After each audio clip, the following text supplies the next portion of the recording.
Czy perkusja elektroniczna może zabrzmieć tak samo jak prawdziwa perkusja akustyczna?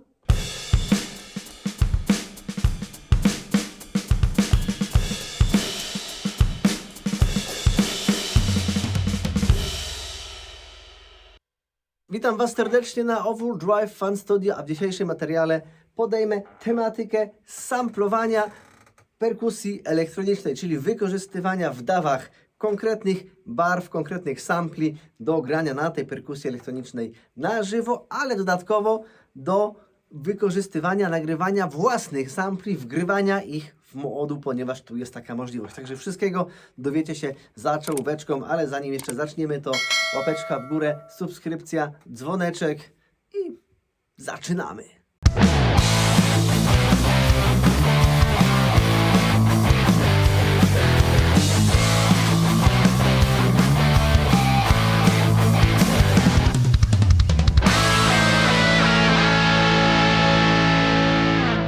Na sam początek chciałem tylko Wam powiedzieć, że materiał na temat tej perkusji Millennium MPS 850 jest już gotowy, możecie go sobie obejrzeć. Tam prezentuję całą perkusję, tłumaczę jej jakość wykonania, jej parametry, wszystkie możliwe funkcje. Natomiast w tym materiale właśnie chcę się skupić w pełni na samplowaniu. W dwie drogi. Korzystaniu z gotowych sampli poprzez podłączenie MIDI, czyli kabelka USB bezpośrednio do naszej karty, czy tam do naszego kompa, oraz w drugą stronę, czyli do nagrywania własnych sampli, wgrywania ich bezpośrednio w ten moduł. Zaczniemy sobie oczywiście od tego pierwszego. Na szczęście jest to tak pięknie skonstruowane, że aby wyprowadzić sygnał MIDI z tego modułu, wystarczy właściwie tylko kablem USB, takim jak jest od drukarki nawet, wpiąć się bezpośrednio do kompa. Przy czym tutaj już też nie będę za bardzo tego tematu rozwijał. Ja korzystam akurat z MacBooka, więc po podłączeniu perkusji do MacBooka wszystko śmiga. Ja akurat korzystam z Logica, ponieważ tych programów do nagrywania jest cała masa, ale każdy teoretycznie działa tak samo. Więc wystarczy wpiąć bębny do komputera, odpalić DAW-a, wybrać ścieżkę MIDI perkusyjną i w teorii wszystko powinno działać. Bęby mam podpięte, sygnał MIDI wchodzi, wybrałem stokową barwę, która jest wbudowana w Logicu, włączę metronomik i teraz pokażę Wam, jak to wszystko się rejestruje.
Natomiast tych najcichszych dźwięków, no, nie zbiera.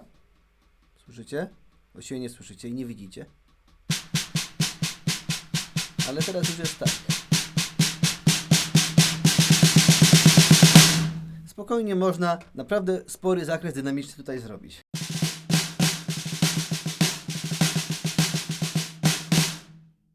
No i dobra, słuchajcie, teraz jesteśmy już w moim programiku. Zobaczcie, jak te bębenki nam się tutaj nagrały.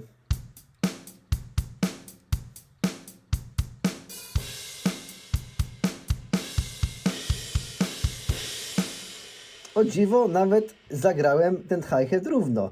Zobaczcie, ponieważ chodzi mi o dynamikę, widzicie? Velocity jest 127, Właściwie tylko jeden dźwięk mi umknął w hi-hacie do 106, a tak to wszystko jest całkiem głośno. Ale właśnie na tym to polega, o tutaj będzie bardziej to widoczne, że możemy sobie po pierwsze zmienić, poprawić dynamikę każdego z dźwięków. Oto na przykład widzicie te niebieskie lekko są za cicho, mogę je lekko podciągnąć, jak są za głośno lub za cicho zagrane.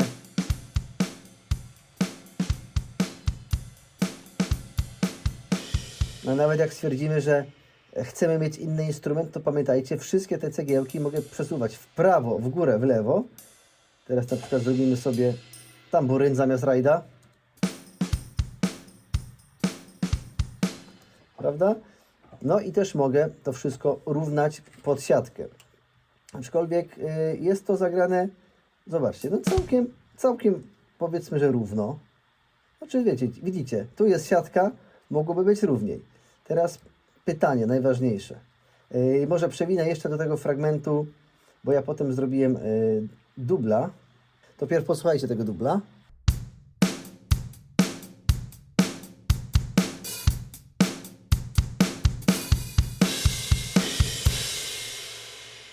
O, a teraz widzicie, tutaj już akcentowałem hi-hat i to widać.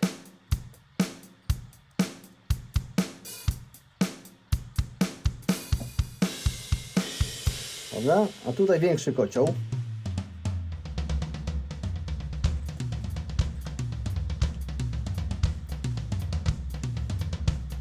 Natomiast zrobimy sobie jedną rzecz. Wrócimy do tego cuda. I teraz tutaj powiedzcie mi.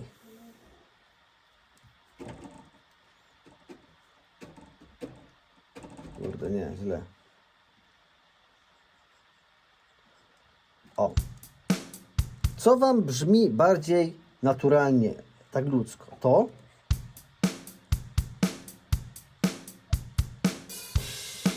Akurat to jest troszeczkę nierówne, bo mi się lekko sunęło. Czy to? Uwaga, magiczny klawisz Q. Wszystko jest teraz wyrównane pod siateczkę.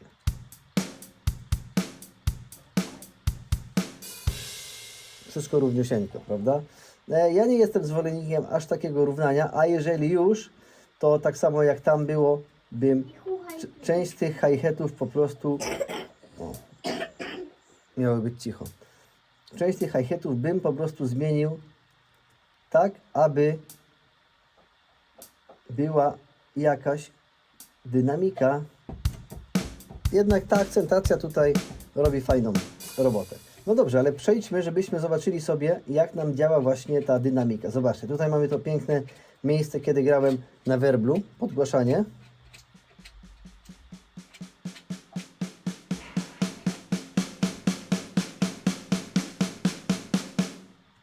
Ładnie to wygląda, prawda? Ładnie się to wszystko dozorowuje i tutaj te bardziej skomplikowane jakieś podziały.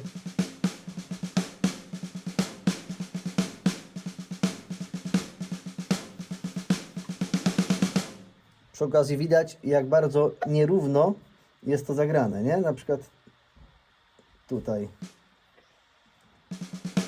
Nie, widzicie, ciutkie. O, tutaj bardziej. O, jakbym tak zrobił. Magia, prawda? Magia już w postprodukcji. Można tutaj takie rzeczy jak najbardziej ogarniać. A teraz zobaczmy sobie, jak te szybsze takie wprawki werblowe nam tutaj wyszły.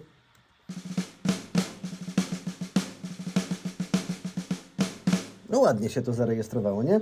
Mamy te cichutkie uderzenia. Ładnie wyszły nam przednutki, prawda? Przednutka po prostu wyszła jako dwie różne wartości.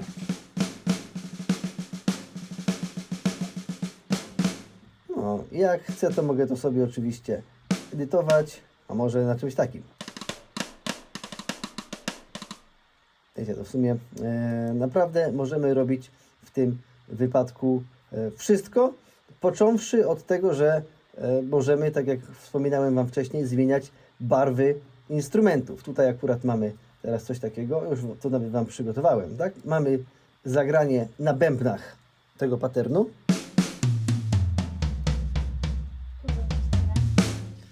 Że mija fakt, że mogę sobie zmienić zestaw na inny, prawda?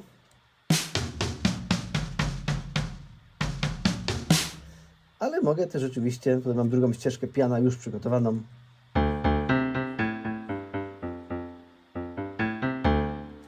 Bardzo ładna kompozycja, prawda?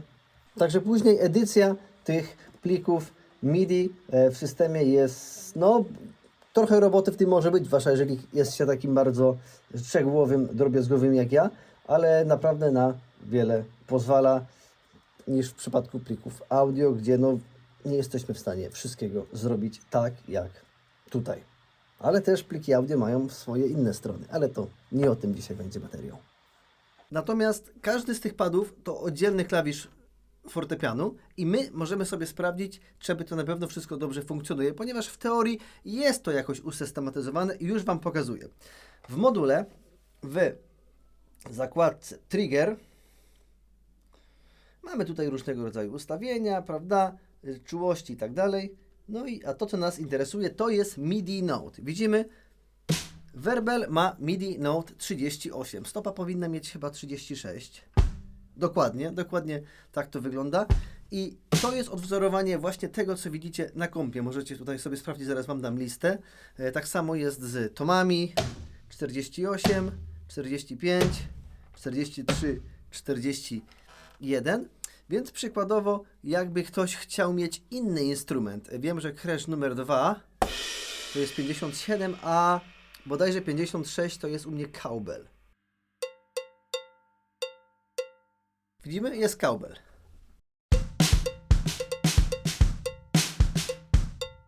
Więc tak naprawdę możemy na dzień dobry zaprogramować sobie inny klawisz, żeby mieć inny dźwięk. No to jest nam potrzebne do grania na żywo, bo nagle się może okazać, że potrzebujemy innych ustawień, albo ktoś, nie wiem, coś przekombinował, lub na przykład, nie wiem, ktoś stwierdza, że chce mieć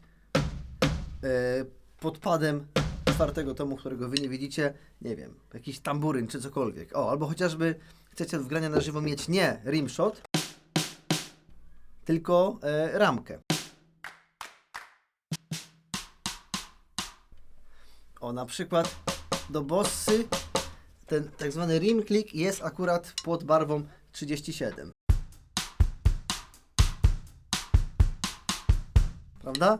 Więc to wszystko sobie możemy poprzestawiać. Dobra, teraz zabawa w drugą stronę, czyli nie będziemy przetwarzać sygnału MIDI, aby wykorzystywać próbki audio nagrane w kompie, tylko próbki audio nagrane w kompie wgramy bezpośrednio do modułu perkusyjnego, aby korzystać z nich na żywo bez używania komputera.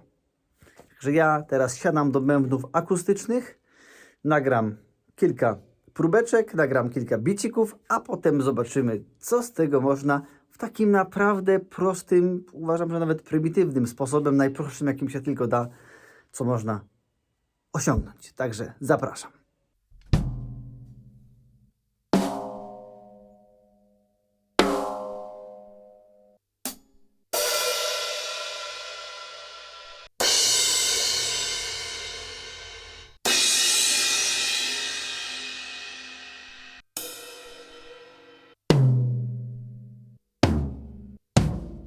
No dobra, i słuchajcie, to są te moje nagrane próbeczki. Stopka, werbel, tom, overheady. No i ja je po prostu sobie zsamplowałem, nie? To jest kick, to jest werbel. Natomiast w werblu zrobiłem dwa sample. Zrobiłem sampla z mikrofonu z werbla oraz z mikrofonu z werbla i z overheadów, czyli taki sample. Żeby jednak to troszeczkę lepiej zabrzmiało. To wszystko sobie powycinałem w osobne pliki. Mam je tutaj zapisane już bezpośrednio na dysku. Widzicie sobie tą podkładeczkę. I co? Teraz trzeba je po prostu wgrać na pendrive'a. Pendrive'a wcześniej natomiast należy sformatować bezpośrednio w module. I sformatowany pendrive następująco wygląda. Po prostu tworzą mu się foldery Kit, Record, Song oraz Voice. Voice to jest to, co nas interesuje, więc ja w tym momencie przeciągam moje sample do katalogu Voice. To się chwileczkę pokopiuję O, widzicie, kopiuje się pięknie. I za chwileczkę będę mógł te sample sobie importować bezpośrednio tam do modułu. Żeby wszystko było jasne, w tym momencie dźwięk, który słyszycie z perkusji, to jest dźwięk liniowy wyprowadzony normalnie jackami. No i dobra, czas zaciągnąć te dane. W takim razie, słuchajcie, robimy następujący sposób. Naciskam Kit, menu i teraz wybieram sobie USB Memory i Sample Load. No, ładujemy po prostu sample. I to są, słuchajcie, te sample, które ja ponagrywałem. Teraz każdy z nich wgrywam do modułu. Load to user voice? Yes, of course.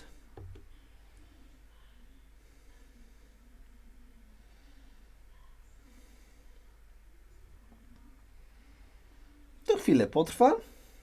I następny. Te już, to są moje wcześniejsze sample akurat.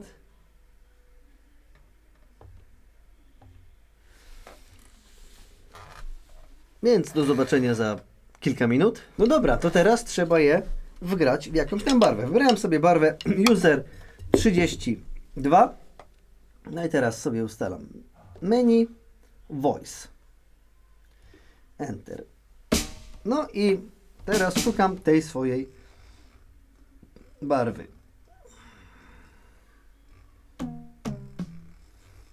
To gdzieś na końcu jest. Te barwy userowskie są jakoś... O, widzicie? Coś jest. Szukamy snera. Jest.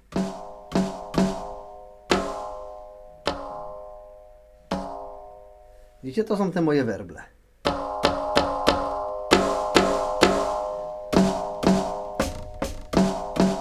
Dobra. To jest snare z samego Majka. A to jest jeszcze z overheadami. Tego zostawimy. No to jedę teraz z rimshotem.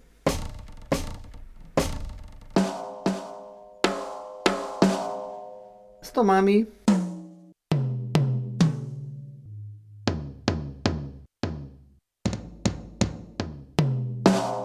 Stopka. To jest moja stopka. Hi-hatik zamknięty. O, natomiast nie wiem, jak tutaj ogarnąć, żeby hi-hat był otwarty. No dobra, teoretycznie mam moje sample tutaj zaprogramowane, więc posłuchajmy teraz jeszcze raz, jak zabrzmiał fragment werbla z tomami bez overheadów na tamtym zestawie. A teraz posłuchajmy tutaj. I co? Brzmi tak samo, czy jednak inaczej? Dobra, teraz zmieniam na barwę werbla z overheadami i zmieniam na tamten bicik.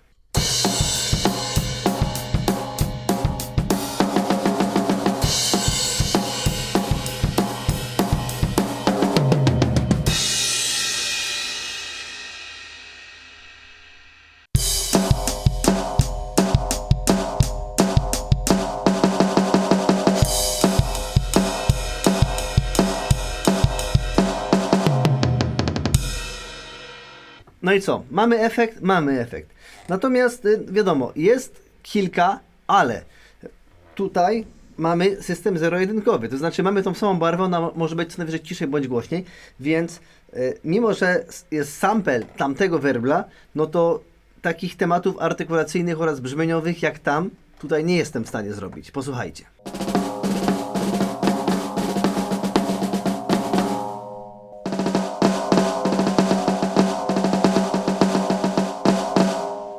No ale jeżeli chodzi o proste zero-jedynkowe tematy,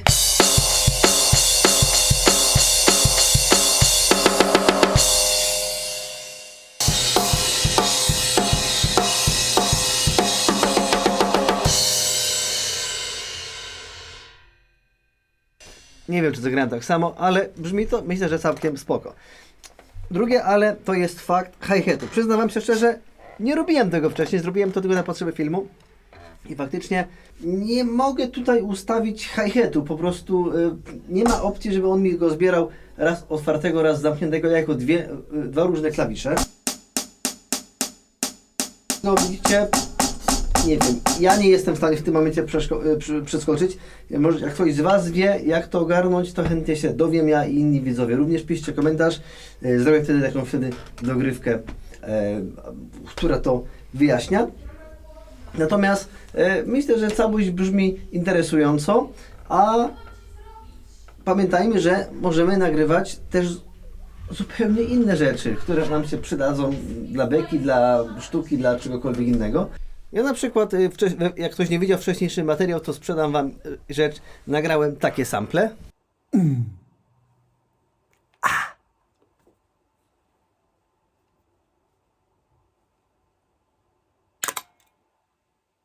I te sample również mogę wykorzystywać.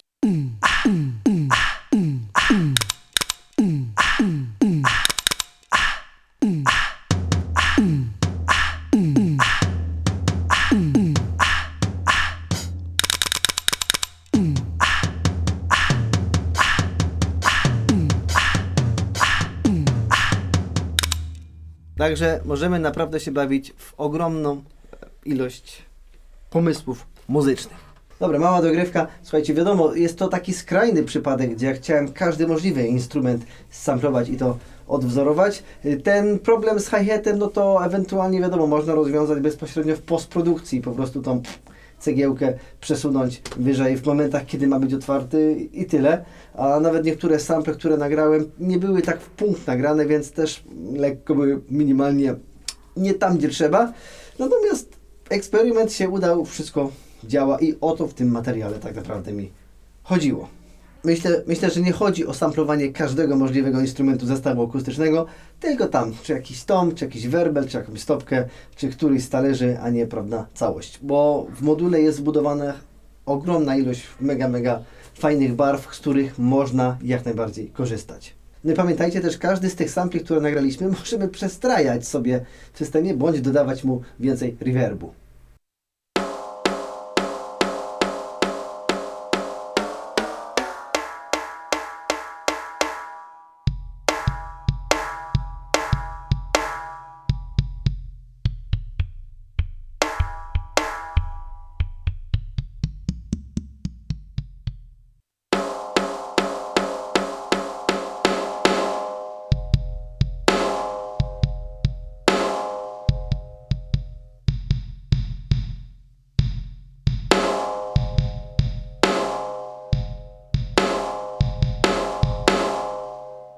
No jakbyście chcieli sobie taką perkusję kupić, czyli tego MPS 850 od Millennium, to w opisie, w komentarzu macie link bezpośrednio do Thomanna, gdzie jest do dostania.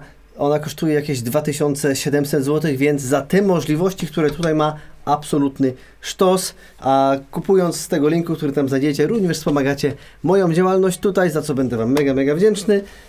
Jest też opcja jej wypożyczenia na muzycznegraty.pl. Dobra, słuchajcie, tak to wygląda, tak wygląda ta zabawa. Jest trochę kombinowania, jest trochę zamieszania, jest sporo niewiadomych, za co przepraszam. Ja też w tym temacie, powiedzmy, się uczę, więc jeszcze nie wszystko wiem, ale co wiem, staram się Wam przekazać. Więc dajcie łapkę w górę, napiszcie komentarz, co Wy myślicie na ten temat.